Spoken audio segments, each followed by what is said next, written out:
गांव की है, जहां अजय नाम का एक गरीब किसान रहता था। अजय के परिवार में उसके अलावा उसकी पत्नी सीमा और एक बेटा राजू था, जिनके साथ वो बहुत खुशी खुशी रहता था।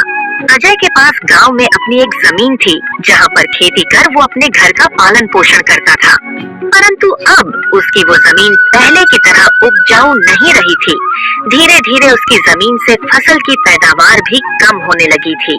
एक दिन इसी चिंता में वो अपने जमीन के पास बैठा होता है और कमाने का कोई और जरिया सोचने लगता है। दिन प्रतिदिन मेरे जमीन से उगने वाली फसल कम होते जा रही है। लगता है मुझे अब कोई दूसरी जमीन लेकर काम करना होगा, या तो कोई और जरिया ढूंढना होगा कमाने का। पर अब मैं इस जमीन के भरोसे नहीं रह सकता हूँ। चलो एक बार चल के सीमा से राय लेकर देखता हूँ वो क्या कहती है इस बारे में। अजय तुरंत खेत से अपने घर की तरफ चल पड़ता है। घर पहुंचकर वो सबसे पहले अपनी पत्नी सीमा को आवाज लगाता है। सीमा जरा यहाँ आना, तो तुमसे एक जरूरी बात करनी है। अजय की आवाज सुनकर सीमा वहाँ आ जाती है। बोलिए, आपने मुझे बुलाया क्या? हाँ सीमा, मुझे तुमसे एक जरूरी विषय पर बात करनी है और तुम्हारी राय जाननी है। हाँ बोलिए, क्या बात है? सीमा, तुम तो जानती हो हमारी जमीन अब पहले की तरह इतनी उपजाऊ नहीं रही है, और अगर मैं ज्यादा खाद वगैरह डालने की कोशिश करूंगा तो कहीं उसकी मिट्टी और खराब ना हो जाए। इसलिए सोच रहा हूँ कि कुछ समय के लिए उस जमीन पर खेती करना छोड़ दूं। हर साल थोड़ी थोड़ी खाद उसमें डालता रहूंगा, जिससे कुछ सालों बाद वो पहले की तरह उपजाऊ हो जाएगी। फिर उसमें खेती करना शुरू कर दूंगा। हाँ, ये ठीक रहेगा। इससे आपकी जमीन भी सही रहेगी और उसमें उगने वाली फसल भी। हाँ, पर तब तक मैं क्या करूं? क्योंकि मेरे पास दूसरी तो कोई जमीन नहीं है, तो घर का खर्च चलाने और राजू के पढ़ाई के लिए कहां से पैसे जुटा पाऊंगा? आप एक काम क्यों नहीं करते, एक बार जाकर गांव के जमींदार काका से मिल लीजिए। वो तो बहुत अच्छे और नेक दिल है, वो आपकी जरूर कोई मदद करेंगे। हाँ सीमा, ये ठीक रहेगा, क्योंकि काका अगर कोई नया काम भी करने बोलेंगे तो वो उसमें भी मेरी मदद कर देंगे। ठीक है सीमा, तो मैं कल सुबह सुबह ही काका से मिलने उनके घर चला जाऊंगा।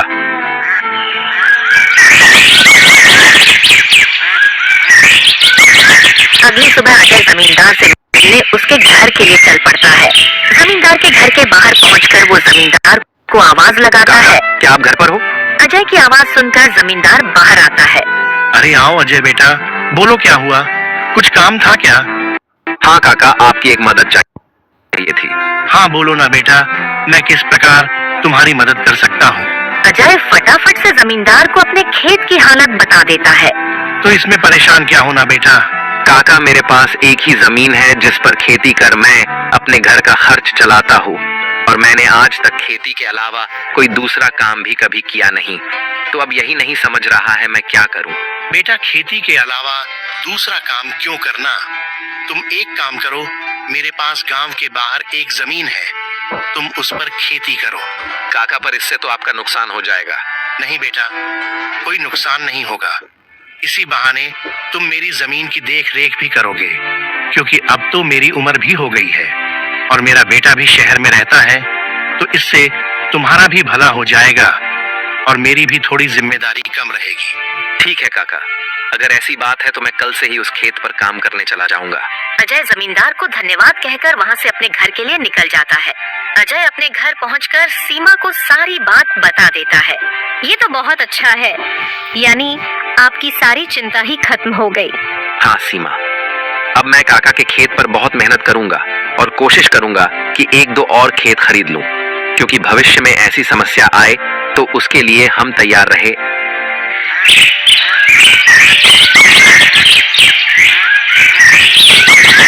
अगली सुबह अजय जमींदार के खेत पर काम करने निकलने वाला होता है तो सोचता है, काका की जमीन गांव के बाहर है, तो शायद शाम को आते आते देर हो जाए, इसलिए सीमा को बोल कर जाता हूँ। सीमा, जरा यहाँ आना तो। अजय को बुलाता सुन सीमा वहाँ आती है। बोली, आपने बुलाया मुझे? हाँ सीमा, सुनो, काका का खेत गांव के बाहर है, तो मुझे शाम को घर लौटने में थोड़ी देर भी हो सकती है। तो अगर मुझे देर हो जाए तो तुम और राजू खाना खाकर सो जाना। ठीक है, पर अपना ध्यान रखना। और हाँ, 1 मिनट रुकना, मैं आपके खाने का डिब्बा लेकर आती हूँ, वो लेकर ही जाना। फिर क्या था, अजय अपना खाने का डिब्बा लेकर गांव के बाहर वाली जमीन पर काम करने चल पड़ता है। चलते चलते कुछ समय बाद वो गांव के बाहर वाली जमीन पर पहुंच जाता है। चलो अब पहुंच गया हूँ तो फटाफट से खेत पर काम करना शुरू कर देता हूँ। अजय अपनी कुदाल उठाकर खेत पर काम करना शुरू कर देता है। अजय को अभी काम करते कुछ समय हुआ ही था कि तभी पीछे से एक सांप आकर उसे काट लेता है। सांप के काटने के कुछ समय में ही अजय चक्कर खाकर वहीं गिर जाता है। यहाँ अजय सांप के काटने से बेहोश हो चुका था, पर गांव के बाहर होने के कारण उसकी खबर अब तक उसके घर वालों को नहीं चलती है। सुबह की अब रात हो जाती है और सीमा अजय का इंतजार कर रही होती है। माँ को इतने परेशान देख राजू पूछता है, क्या हुआ माँ? पिताजी अब तक क्यों नहीं आए?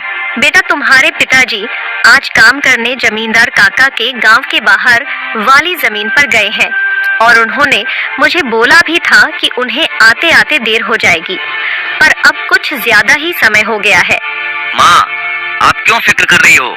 पिताजी ने जब बोला था कि उन्हें आने में देर होगी तो कुछ सोच समझ कर कहा होगा। एक काम कीजिए, आप जाकर सो जाइए। राजू की बात सुनकर सीमा अपने कमरे में सोने के लिए चली जाती है।